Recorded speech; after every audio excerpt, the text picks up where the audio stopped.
Welcome to another episode of 7 Minutes, a show where we talk to who's who in the 518. I'm your host, Chris Wright, and I'm with my friend and co host, Beverly Swim. So, in this episode, our guest is Samantha Parker. Samantha Parker is a real estate agent, but she's much more than that. She's a social influencer who believes in giving her time, her talents, her service back to the community. And serving people is her passion. And knowing her and having both a professional relationship with her and a deep spiritual connection with her, just through conversation and talking ideas and ideology. I believe that she and I are both on the same wavelength. So, ladies and gentlemen, please welcome Samantha Parker. Welcome, ladies and gentlemen, to another episode of 7 Minutes, where we talk to who's who in the 518. We talk to influencers, business people, business women and men, just people who have some level of success in their life. And success doesn't always mean monetary. Success could be reaching goals or doing whatever they want to do. So today our guest is Samantha Parker. I've had the pleasure of working with Samantha at Keller Williams Realty for many years, and we used to have such intimate conversations about life and goals and things like that. So you've always been very intriguing. But the big thing, Samantha, is you're like a socialite. Like everyone knows and loves you, which is awesome. And you light up the room. And I'm just letting you know that if you don't know that, people really love your presence. And we're going to talk about that today. Is how do you keep it up? Like you seem to have energy. So you are a real estate agent, but see, I don't even like to say that you're a real estate agent because you're so much more than that. And we're not really here to talk about real estate, even though we'll probably throw it in a little bit. But I want to talk about you as a person and what makes you you. So, what makes you you? Huh.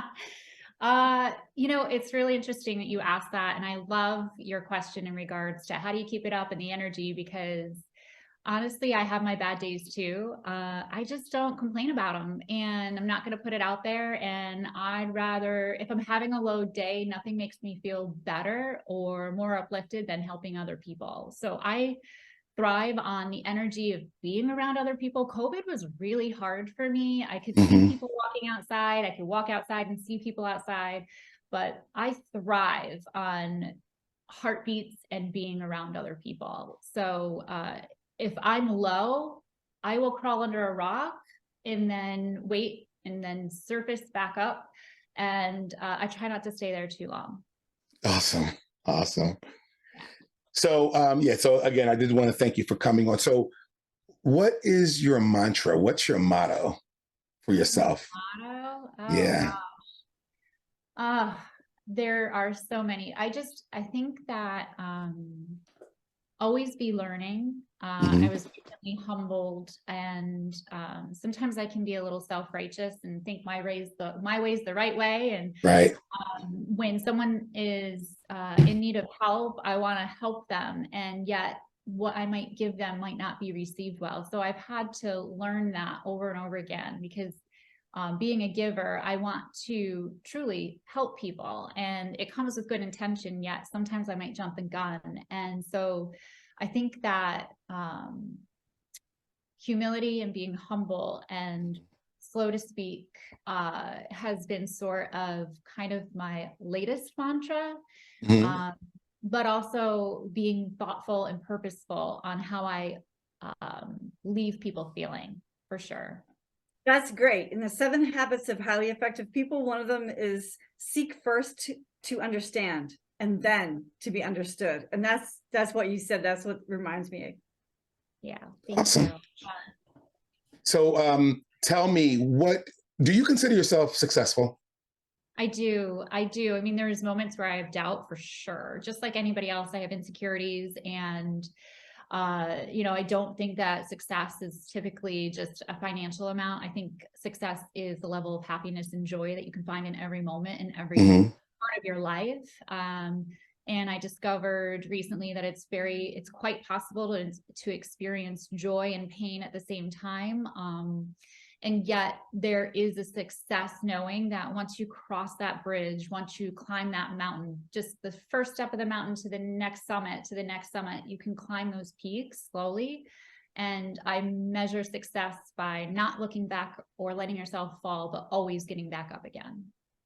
Samantha, you used to be a bartender. Yeah, still am actually. Another surprise. Okay, well, listen, keep them coming. But any, Where do we come see you? So a friend of mine, Amy Conway, and Mickey just bought Troy Beer Garden a couple months ago, and she asked me, you know, hey, I'm really looking for a consultant. So on the side, I'm kind of helping her streamline her systems, get her menus, help with training. And at the same time, I'm like, hey, why don't I jump behind the bar one night a week? And I would love to just do it. And so, you know, I got pulled out of retirement. It's been 10 years since I've mixed cocktails. And yeah, so Wednesday nights I'm at Troy Beer Garden, and it's probably a short stint. So it's probably not going to be for too long, probably until the 1st of February, but it's exciting. It's well, very the only reason I mentioned that is because when you were bartending, you bartended at a very well-known establishment, and you must have met a ton of people in that business. Like, you have relationships still today from when you bartended, but you probably, because of the location you were in, you must have met some really influential people, right? Oh, I sure did. I mean, even before opening that location, being with the Zone Hospitality, you know, Mhm. I had done weddings, and I had even met you, Chris, like long before we worked together, Keller Williams. You were Yeah. DJing weddings, and, you know, I always loved your energy. The moment you came to me and said, hey, I'd love for you to be part of this, before you Yeah. finished, the reason why I said was yes, is Yes. because of your energy. Yeah, because you're Right. great. So I did. I met a lot of wonderful people. And, you know, it's interesting a lot. Interestingly enough, I met so many influential people, and I did make the greatest friends there. And I saw, like, you know, some really wild and crazy things too. I mean, I don't think money can affect people very Mhm. differently as well as alcohol. So I'll leave it at that. And the secrets stay with me. We'll talk about that. Bev, did you have a Yeah. question? No, I love that. That's the Yeah. way bartenders should be, as well as counselors and lawyers. Yeah. Even real estate agents, honestly, you know, I saw a meme the other day. It said something like, therapists get paid to listen to people's problems. And sometimes real estate agents get very jealous about that. Yeah, And I thought, oh, exactly. there's a long line of people that actually are great listeners and help people with and solve problems, you know? So Mhm. yeah, bartenders definitely. There's nothing more that brings me joy than people coming to a space, me welcoming them and brightening their day. And I think that that's what I enjoyed the most in bartending. And I think that's what also I gained a lot of trust from Mhm. people by developing those relationships in that space. And you know, it's highly rewarding. Are they long nights, and can it be a lot of grunt work? Absolutely. But the upside is that I did get to meet really wonderful people, and later in life still have them around. So Right. Would you yeah. recommend to realtors just starting out that they go get a bartending job? You know, I will say when I got into the business, it was the mortgage crisis, right? 2008. I had zero clue that the market had such a downturn because I was still behind the bar. I was still having a great time behind the bar, and I would pass out my cards. And honestly, I was working so much that I didn't have time to watch the national news. I didn't really know what was happening. I just kept getting in front of people, talking to people, making those relationships, earning their trust. And then they'd go, Sam, I want to go look at this property. And I didn't care what it was. I was still new in the business. And whether it was a $60,000 property or, you know, a $250,000 property, it didn't matter to me. It was business. And Yeah. in the world of Angelo Mazzone, who's like one of my favorite mentors of all time, no was not an answer, right? So if someone came to me for help, I was like right there for it. And that's what I took from me from, you know, working in hospitality to real estate. You know, that's a good segue, because I tell people you can have mentors that you see and mentors that are far away from you that you can't see and speak to, right? You could have mentors all over the world and go, they're a mentor because you watch and you're guided by their presence and how they live. Do you consider yourself a mentor? Oh, it's a really great question. I think I do. I Hmm. like to believe I do. You know, you can tell people the best course of action that you think and then what it worked for you. And I think what I've learned is that it's easier to inspire people, Mhm. and not really necessarily try to be a mentor. Just let them naturally come to you for questions. Mhm. I love helping people Me in every too. facet. Yeah. So Me too. like if people come to me and they're like, how did you do X, Y, and Z? I need to be, I think, better at letting them come to me. Mhm. So I do consider myself a mentor. I think that, with time and expertise and success comes, people will follow, people will ask and they'll come, they arrive. Right. Great. Have you read any good books lately that you like to share Oh, or listen to? Because I'm an Audible person myself, but yeah, absolutely. Okay, so I read the Bible. That's a new thing. Been reading that every morning. And let's see, I've picked up the Miracle Morning once again, especially since it's the new year, and I find that to be a really great morning ritual motivator. And I even downloaded the app and I've been following that along. The hardest thing for me is exercise, so that's the one thing that I'm going to focus on more of. And I'm going to pick up Emotional Intelligence 2.0 again, take the task. I'm finding that it's time to see where I queue up on my self-awareness and be more intentional with that. so I have to tell you that first of all, I mentioned the Miracle Morning in another segment, another show earlier. That's my discipline, and I get up at 4:30 to 4:45 every morning, and I start. But I also said to people that the Miracle Morning, even if you don't follow it to the letter, it does. We say things like, "I don't read enough because there's no time in my life," or "I wish I could journal more." And I said the Miracle Morning will give you those disciplines that even if you don't do them in the morning, you'll remember. I got to do my savers, right? I got to do my right. Oh, I know my stuff on that. So you got to do Bible my savers affirmation. throughout the Okay, day. want to do them? Want to go over Let's them? let's do them. Let's do it. So Savers, Savers. Go yes, ahead. that's good. This will be educational for anybody that's watching. Mhm. So S is silence, right? Your time for your meditation or prayer. Your A is your affirmations, right? V is visualization, visualizing you winning the day Mhm. and what you plan to set out and do for your day. And then E is your exercise, move your body. R is your reading, and S, the last S, is scribing. So your journaling. Yeah. So Yeah. that's the disciplines of the Miracle Mornings. How much Savers. time are you supposed to allow for all of those things? However much time you want.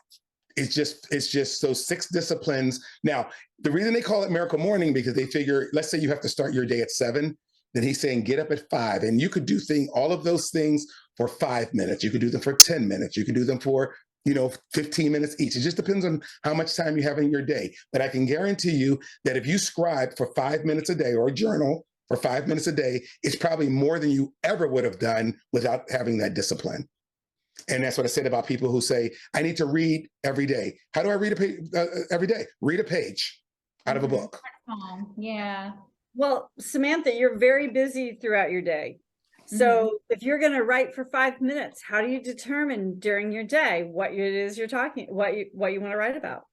So in the morning, I do it in the morning, and it's basically what I'm grateful for, what I intend to do, and what I learned from yesterday.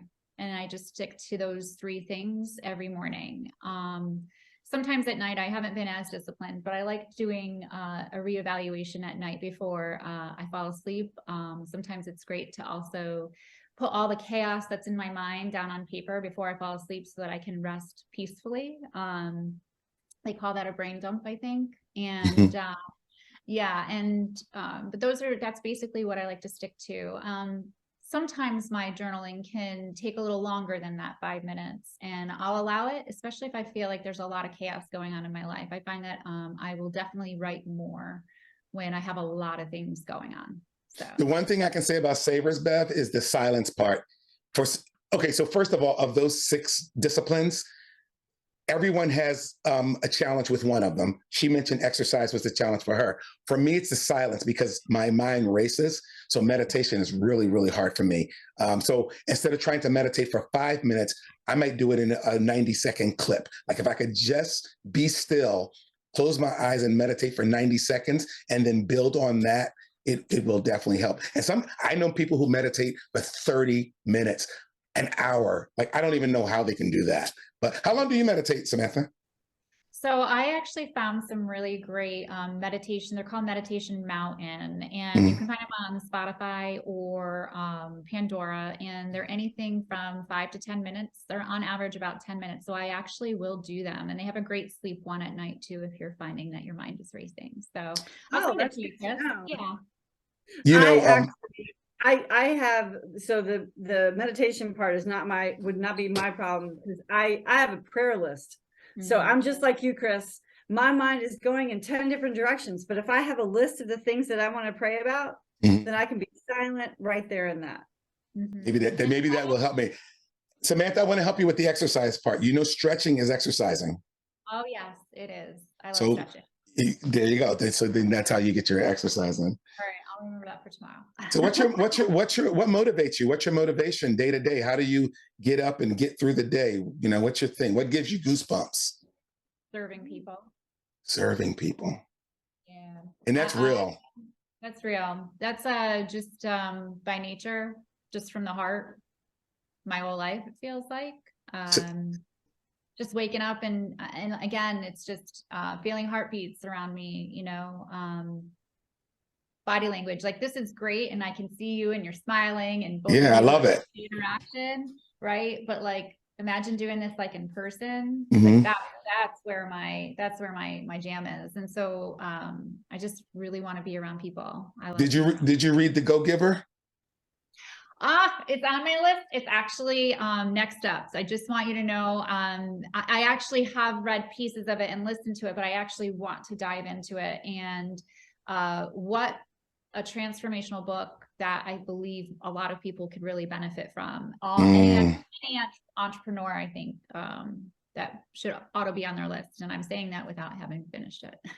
Awesome. So I was gonna ask you if you were gonna write a book, what would it be about? But honestly, I'm already sold on the fact that you can give me 365 tips that you learned from the day before from your journaling. So you've probably already written it. You just got to put it together. You know, yeah, actually, I don't know that I would write a book. I would actually want to tell somebody else's story, to be honest with you. Sorry, you want to tell someone else's story? I would, you know, Okay. I believe I have a gazillion stories that I can tell, and I don't even know where to begin. And I don't know. I went to college for communications and rhetoric, and I thought I would be a journalist. I wanted to be a reporter, actually. And I always envisioned not just, you know, a TV anchor or not just, you know, that would be it. Like I envisioned myself more of an Oprah style, you know, deep questions, interactions like this, and really diving deep with people and understanding their story. So if I could write a book, I would probably write someone else's story. So you and I have a connection, and that connection is The Secret. Yeah. And so The Secret is the book by Rhonda Byrne. And we've both read it at different times in our life, but we buy into it 100%. My favorite saying is thoughts are things, right? You have some tattoos. You want to tell us about those tattoos? I do. So on my ribs, I have thoughts become things on one side, and on the other side, ask, believe, receive. And yeah, it's pretty powerful. I remember us having that conversation, and one of the things you said to me, and you leaned back in your chair. It was so great because we had our backs to each other, and then we would turn and chat. And you lean back and you go, "Hey, you know why they call it a secret? The Secret?" And I go, "Why?" And you go, "Because nobody knows about it. It's a secret." I was like, "You're absolutely right. Nobody knows about it because it is a secret." It is a secret. It is a secret, and you have to really be a true believer. I believe that there's a lot of truth in that matter. And honestly, it's a very short book. You could even watch, don't they have like a movie or something? I literally have read it. I literally have read it like 25 to 30 times. Only. Literally, it's one of those books that when I couldn't find something, I'm looking at it right now. I would just grab it and read a few pages, but I've read it from beginning to end so many times. Keeps you grounded. So listen, we're running out of time, but I want you to tell me the good news. Your exciting news. Yeah, I just had a meeting with them today. So I've accepted running for Visionary of the Year for LLS this year. So it used to be called Man of the Year, Woman of the Year, and this year they're calling it Visionary of the Year. So I'm really, really excited to March 23rd, I can start accepting donations. It's a 10-week race to raise the most amount of money for one of the best causes. Leukemia and lymphoma have affected so many people. And I'm honored and humbled to have been asked. And I can't wait to share other people's stories and elevate how leukemia and lymphoma have affected other people and raise a lot of money for a cause that really needs it. How can we help? Well, again, it's a 10-week race, so I can start accepting donations March 23rd. It just helps get the word out. There will be 9 other wonderful people running too, but you're going to want to donate to me. Absolutely. Yeah. And you know that, we both have a lot of social media connections. So whatever you have to share, tag me, and then my people will get it and I will share it as well. I will. Absolutely. I'm really excited. Yeah, I'm really excited. It's something that I know that I can dedicate the time to this time around. So, every year they ask people and I've put it off. I feel like this year I have been blessed with time and they'll give that. So. It's so funny that social media has so many evils involved and there's so much wrong with it, but there's so much right you can do with it, And I always feel if you use it for the right things, and I know there are a lot of people who I'm off social media, I'm tired of social media. I get it. It has been used for some really, really bad things. But things like that, like I did Peloton ride for Wounded Warrior. I raised $1,200 just by every day letting people know where I was. And I did it again for Susan Komen Cancer, raised another $1,400. So I'm just like little things like that of millions of people across the world are doing that. It's just so much good you can do. But is there anything else you want to tell us? But you want to end with that? No, I think I'd just like to end with that. I think so as well. But thank you so much for coming on, Samantha. I can't wait to edit and put your show up because you have so many people. It's just going to do wonders with the show. We're learning so many great things about people by doing these interviews. And I just want to share it with the world. So other than that, you have a happy holiday. Thank you. I was just saying, thank you so much for sharing. We really appreciate it. And I'm very, very glad that you're reading the Bible every day. I'm sure that has been an awakening and it's probably added to your life, right? It has. It's my first time around and I have to tell you, Genesis is really tough. There are some really tough stories in that, but then there are some also really, really beautiful stories. But every time I'm on a daily plan and it finishes with a great podcast. And as I listen, it's a different perspective than what I thought I had initially had. And it's so great to just see the good, see the good that comes out of God's goodness. Right. So awesome. I feel really, I can't believe it's taken me 43 years, but here I am. You told us your age. You know why? Because I don't care. Yes, same thing. All right. Thanks so much, Samantha. We're going to end on that note. And again, have a great Merry Christmas and Happy Holidays. And we'll see you soon. Okay. Yeah. Happy to support you both. Thank you so much for having me. Take care. Have a good one. Nice talking to you. Bye-bye.